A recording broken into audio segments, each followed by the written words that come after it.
Ya, masyarakat Bali tidak dapat tergantung terus dengan kebutuhan upacara rakyatnya yang didatangkan dari luar Bali. Masyarakat Bali harus mulai mandiri dengan gerakan menanam tanaman kebutuhan upacara rakyatnya di pekarangan rumah masing-masing.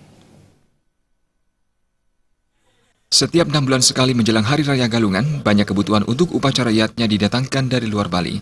Buah, janur, dan kelapa misalnya, didatangkan dari Jawa.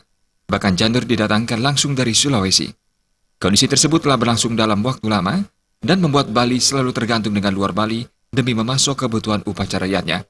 Hal ini menunjukkan hasil dari pertanian dan perkebunan Bali belum mampu memenuhi kebutuhan masyarakatnya. Ketua Komisi 3 DPRD Bali, Nengat Tambe, memperingatkan ketergantungan dari luar ini sangat berbahaya. Tak kalah hasil bumi untuk keperluan upacara rakyatnya di luar Bali kecil dan tidak sebanding dengan kebutuhan, masyarakat Bali tentunya kelimpungan untuk pemenuhan kebutuhan rakyatnya. Agar tidak terus ketergantungan, masyarakat Bali harus mulai melakukan gerakan menanam tanaman untuk kebutuhan rakyatnya, seperti kelapa, tebu, dan bunga, sehingga mampu memenuhi kebutuhan untuk upacara rakyatnya secara mandiri.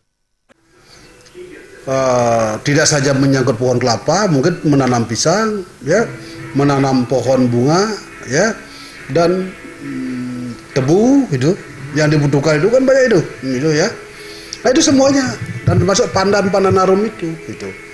Gimana caranya kita mengikat kepada masyarakat kita, menghimbau turun ini aturan ini dari provinsi ke kabupaten ke camat ke desa ke kelingkungan, gerakan massal. Bahwa kita harus membuat ini, harus kita sadar bahwa bom waktu akan mengancam kita. Nengat Tambe menambahkan mewujudkan gerakan menanam pohon untuk kebutuhan rakyatnya memerlukan dukungan dan bantuan semua pihak, baik dari pemerintah, MUDP Bali, dan pihak desa, agar segera merealisasikannya.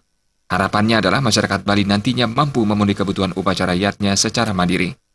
Suparyana dan Sufiatna, Bali TV.